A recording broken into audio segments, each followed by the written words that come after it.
Y es que, Juan Diego, volvemos con el tema de la Unidad Nacional de Gestión de Riesgo, porque como usted lo anticipaba, cada día empezamos a conocer una pieza clave y pareciera, Juan Diego y Joana, que esto es una cosa inmensa, ¿no? Porque María Alejandra Benavides es la ex asesora, el enlace entre el Ministerio de Hacienda y el Congreso de la República y quien, bueno, terminó hoy, el fin de semana, implicando al ministro en una filtración que hizo Noticias Caracol sobre la entrevista que dio a la fiscal. Sí, señor, y mire que esto comprueba y confirma lo que ya habían dicho Olmedo López y Sneider Pinilla, es decir, ahora serían 3 personas, funcionarios públicos, los que mencionaron al ministro de Hacienda, Ricardo Bonilla. Bueno, pues sí, impresionante, pero aquí hay un documento, 1.4 bi, con B, ¿no? De B larga, sí, señor. Billones de pesos, no es una bobadita. No son los 46.000 siquiera de los carrotanques que ya sabemos en qué paró, sino mucha más plata.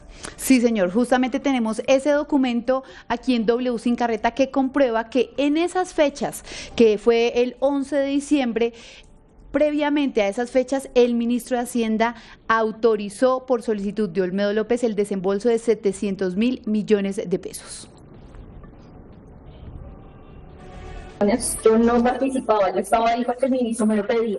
Bonilla y de las que hablaron, el ministro Bonilla, entonces tiene que ayudar, el ministro tiene que hablar también. Cada día tenemos una nueva ficha para complementar el rompecabezas del escándalo de corrupción de la Unidad Nacional de Gestión del Riesgo de Desastres. Este fin de semana conocimos la declaración ante la Fiscalía de Alejandra Benavides, ex asesora del ministro de Hacienda, Ricardo Bonilla, quien aseguró que el ministro estaba enterado de absolutamente todo. Es decir, que el jefe de la cartera de Hacienda tenía conocimiento de que a través de unos contratos inventados en la Unidad Nacional de Gestión del Riesgo se iban a entregar coimas a varios congresistas para que apoyaran los créditos internacionales de la Comisión Interparlamentaria de Crédito Público. Pero hay un detalle no menor y es que el 12 de diciembre, según lo que dice Benavides, se destraba mágicamente, se destraban todas esas dificultades que había tenido el gobierno nacional para aprobar estos créditos internacionales.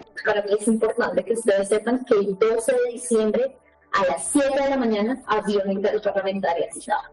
Jaime sabía de la urgencia. Jaime sabía que tenía que gestionar esos cupos negativos. Él sabía que tenía que salir. Y hay una ficha que teníamos aquí ya hace varios meses en la W Radio que casa perfectamente en este rompecabezas y es una resolución del ministro de Hacienda del 11 de diciembre, es decir, un día antes de que se destrabara esto en el Congreso de la República. Está firmada con su puño y letra, en donde autoriza el desembolso de 700.000 millones de pesos, que no son del presupuesto nacional, son de las reservas del Tesoro Nacional de los colombianos, un dinero, unos recursos que están preservados para determinados temas especiales en específico. Sin embargo, decidieron entregárselos a Olmedo López. Pero adicional a este documento, nosotros también revelamos hace algunos meses otra resolución firmada también por el ministro de Hacienda, en donde autoriza otro desembolso de 700.000 millones de pesos. Esta es del 22 de septiembre, para un total de 1,4 billones de pesos. Lo peor de estos recursos, el nuevo director de la Unidad Nacional de Gestión del Riesgo, Carlos Carrillo, no encontró absolutamente nada. Pero adicionalmente, nosotros publicamos un documento que revela que no solo fueron estos 3 contratos para comprar a los congresistas por 90.000 millones de pesos, sino en total fueron 16 contratos priorizados por Sneider Pinilla que suman más de 400.000 millones de pesos. Se inventaron emergencias donde no existían. W Sin Carreta se puso en la tarea de revisar contrato por contrato y encontró que, por supuesto, o las emergencias no existían o los contratos no se han realizado. El presidente Gustavo Petro, recordemos que nombró a 5 de los funcionarios involucrados en este escándalo de corrupción. ¿Cuál será su responsabilidad? ¿Va a decir que este también es un golpe blando? Bueno, es que ahí está Paula, qué agresividad. No, señor, solo es una pregunta respetuosa desde el periodismo del año, pero, óyame, pero bueno, es sin duda otra pieza más, como usted lo mencionaba, en todo este rompecabezas del escándalo de la UNGRD y la plata que se desvió no propiamente para atender emergencias.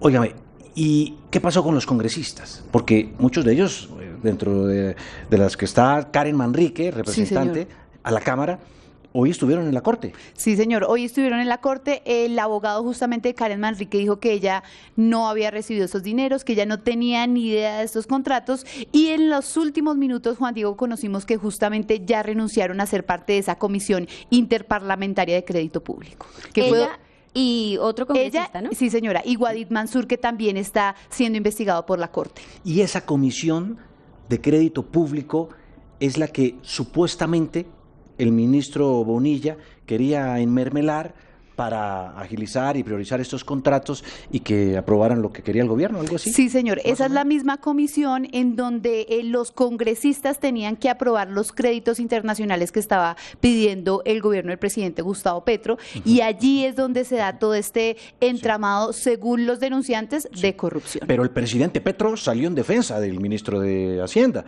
y dijo que de víctima a victimario lo pusieron. Sí, señor, y él dice que esto se ha dado durante todos los ministros de Hacienda han hecho este tipo de prácticas, que antes no era delito, que antes no se investigaba, pero entonces que ahora que está su ministro en este gobierno, entonces sí es un delito y sí lo investiga. Y a propósito de delitos, el propio ministro de Hacienda dijo, yo he cometido errores, pero no delitos. Pero no delitos. Lo cierto es que esta historia sin fin continúa alrededor de este escándalo de la UNGRD, y esta semana pueden pasar muchas cosas más frente a este espinoso tema. A un hombre que se lanza desde un puente peatonal al techo. Bueno, pero primero se agarra de un poste, ¿cierto? Se agarra de un poste, ¿qué es eso? ¿De luz? Sí, señor. Y empieza a caer por el poste y termina encima del techo de una estación de Transmilenio. Y encaja en el techo del Transmilenio, porque no lo hace de forma abrupta. Pero ahí no termina la aventura. No, Juan Diego, este video es de no creer. No lo puedo creer, yo tampoco. Después de eso se va No lo puedo creer. y se tira encima del techo del bus de Transmilenio. O sea, sigue la travesía del Transmilenio al bus. Sí. No, se acuesta en el Transmilenio. Y va acostado. Pero totalmente. Hay como un hueco. Hay como un huequito en el techo de Transmilenio y él se acomoda perfectamente con es como sus un brazos y Lego, sus como si fuera una estiradas. ficha de Lego. Se tira sobre el techo del Transmilenio y encaja perfectamente. Es decir, esto se llama una colada. Sí. Con superpoderes. Con acrobacia incluida. Y yo me pregunto cómo se baja de ahí. ¿Cómo se bajó? Bueno, sí. Pues es que no sé, tendrá que tener... Esta historia continuará. Continuará. Y vamos a ver si alguien lo graba cuando se baja del bus. Por favor, necesitamos otra cámara para saber qué pasó y cómo se bajó. Si alguien conoce a este hombre acá en W Sin Carreta, nos pueden contactar y decir cuál fue su... Hay recompensa. Sí. Joana lo invita a salir una noche. No, pero para regañarlo, porque eso no lo pueden hacer. Eso es lo que no tienen que hacer nuestros oyentes y nuestros televidentes. ¿Cómo han cogido prácticamente, pero además, de recreo además al Transmilenio? El peligro... Pues que pone en peligro su vida, Juan. Sí, además eso, pues claramente viola el reglamento de Transmilenio, pone en riesgo la vida de él. Impresionante. ¿Qué pasa si se cae? Bueno, no, en fin. No. Es lo que ocurre en Bogotá.